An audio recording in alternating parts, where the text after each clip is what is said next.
Gamers and gamettes, what is going on? My name is Tanek127 and welcome back to another Skyforge video. And I hope you guys all had a great Thanksgiving, wonderful holiday. Hope you all got nice, stuffed, and fat. And trampled over some people on Black Friday for awesome tech. It's like, no, guys, I'm just kidding. But I hope you all had a wonderful holiday. I did want to get one big disclaimer out of the way here now, though.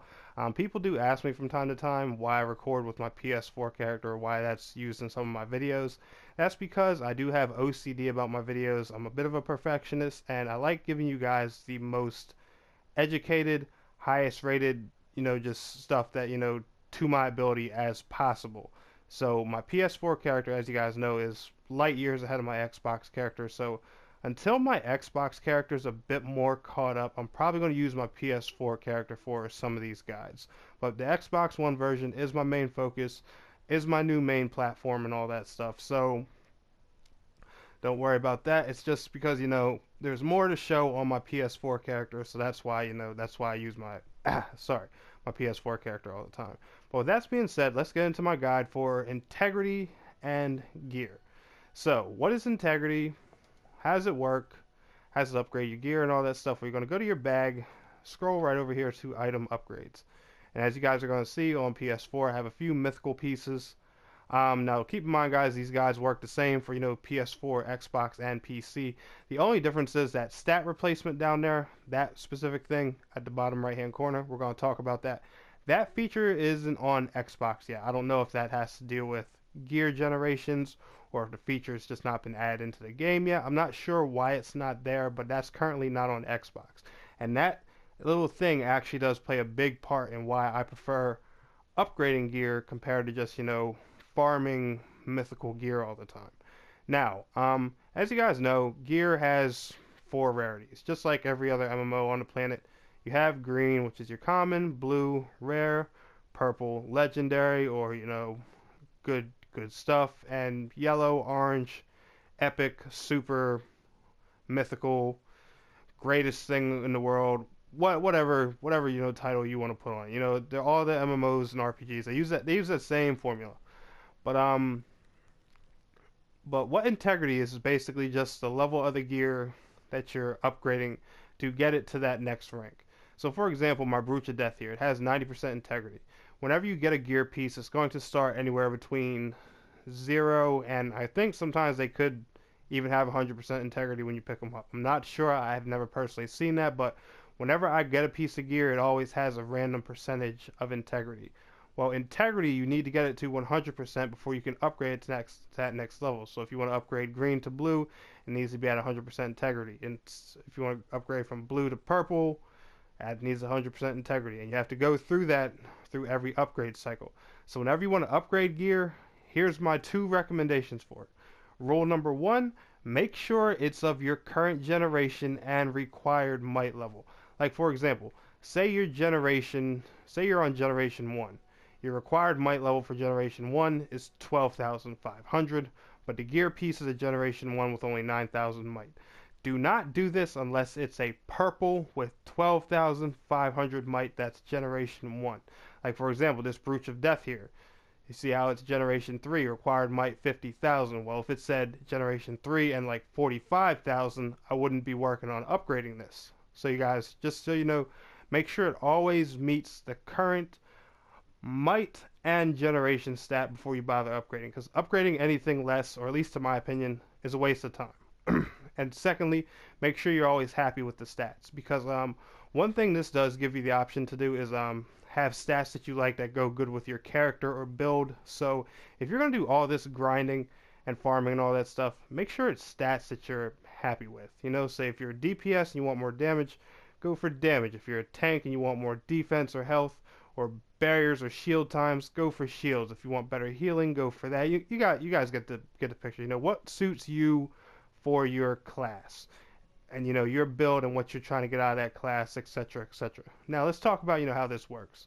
So to upgrade this Brooch of Death, every time you guys do an upgrade, it's going to be anywhere between 1 and 4% integrity each time. So this is going to require a lot of farming, a lot of work, and a lot of runs. So prepare yourself.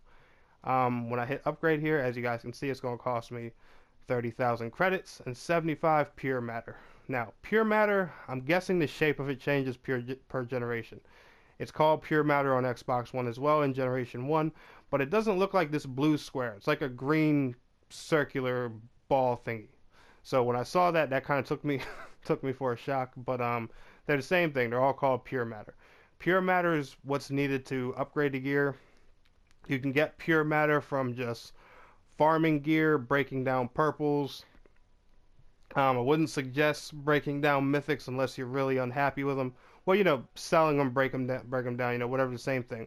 For now, when you sell gear, you guys will notice that you get credits for it and pure matter, and sometimes other upgradable items as well.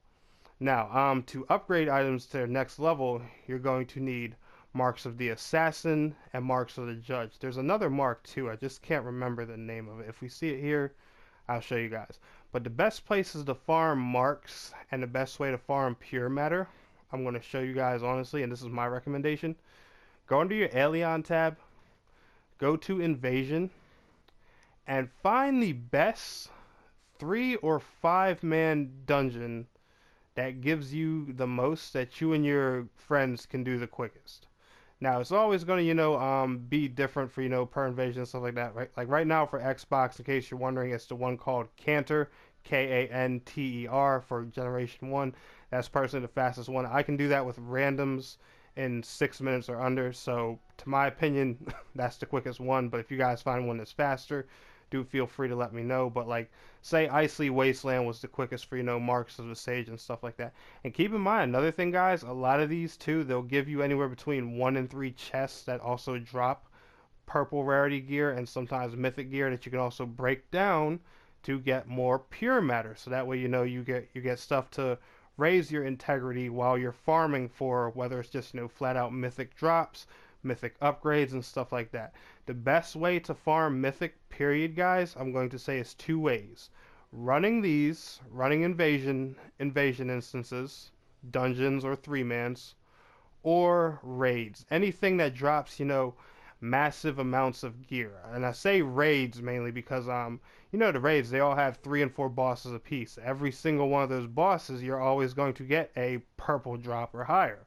So to my opinion, that's honestly, the best way to farm materials and everything you need for mythics. Any of the 3 raids, as you guys know, Operation Isabella, Ophelia, or Medea, and whichever, invasion instance you and your pals can run the quickest. Those are my honest recommendations, for farming all that stuff. And keep in mind, one other thing I do want to mention to you guys too, when it is time to upgrade your gear items, it's not going to cost you credit. It's going to cost you knowledge of enemies. So you're going to need credits, knowledge of enemies, marks, and matter. You're going to need those 4 things to upgrade gear. So there's a lot of different stuff you can farm. Honestly, knowledge of enemies drops very commonly from raids and especially invasion missions.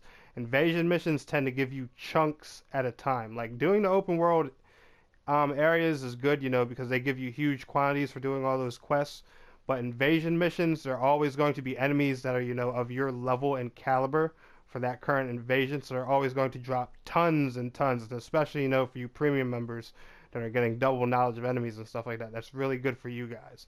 So invasions and raids are the best ways I personally recommend to farm mythic. But if you guys have any other suggestions, feel free to leave them in the comments below. But anyway, guys, y'all enjoyed this video, smash that thumbs up button for me. And I want to thank you all so much for watching. It's your boy, Tnek127. And please don't forget to like, share, subscribe, and I'll see you guys in the next video. Till next time, peace out, take care.